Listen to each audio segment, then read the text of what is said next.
Bonjour à tous. Aujourd'hui, nous nous retrouvons pour un temps de grammaire et je me propose, en moins de 5 minutes, de revoir avec vous les enjeux et les notions majeures de l'interrogation, c'est-à-dire l'un des points de grammaire de la classe de première. Analyser l'interrogation, c'est finalement assez simple. Quand on analyse l'interrogation, on va s'attacher tout d'abord à sa structure. On va s'attacher à 3 éléments. La présence ou l'absence d'un mot introducteur.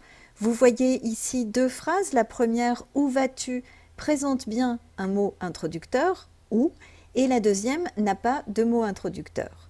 Deuxième élément que l'on va observer, c'est la présence ou l'absence d'une inversion sujet-verbe. Viens-tu présente une inversion sujet-verbe.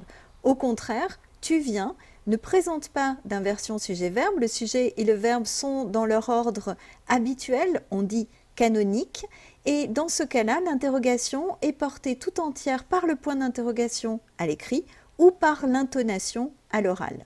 Dernier élément auquel on va s'intéresser, c'est la ponctuation, donc ce fameux point d'interrogation qui peut être présent et qui peut aussi être absent. Quand on s'intéresse à l'interrogation, on va ensuite se demander si l'on a affaire à une interrogation directe ou indirecte. Une interrogative directe, c'est une phrase qui rapporte la parole telle qu'elle a été prononcée, qu'elle a pu être prononcée ou qu'elle aurait pu être prononcée dans le cas d'un personnage fictif. Par exemple, viens-tu ? Au contraire, l'interrogation indirecte va se saisir de cette parole et la transformer pour l'intégrer à une narration. Ce faisant, la parole est transformée en proposition subordonnée interrogative qui va être en lien avec un verbe introducteur de parole, de question, qui va obliger celui qui fait la transformation à être respectueux, attentif à la concordance des temps. Et je vous donne un exemple. Elle lui demanda s'il venait.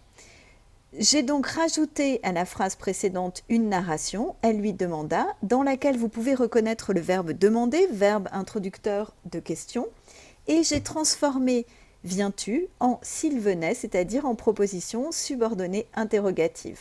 Évidemment, cela m'a obligé à changer le pronom qui est devenu il alors qu'il était tu, et cela m'a obligé à utiliser l'imparfait pour respecter la concordance avec le passé simple du verbe demander. On s'intéresse ensuite, quand on veut analyser une interrogation, à la portée de celle-ci, et l'on se demande si l'interrogation est totale ou partielle. Une interrogation totale, c'est une question à laquelle on répond par oui ou par non. Tu aimes la grammaire ? Oui ou non ? Alors j'espère que c'est oui. Et une interrogation partielle, eh bien c'est l'inverse, c'est-à-dire que c'est une question qui n'appelle pas de réponse par oui ou par non. Et je vous donne encore une fois un exemple. Tu préfères les lectures linéaires ou la bière ? Alors voilà un drôle d'exemple. Il est tiré expressément d'un vers devenu célèbre d'un élève de mon entourage.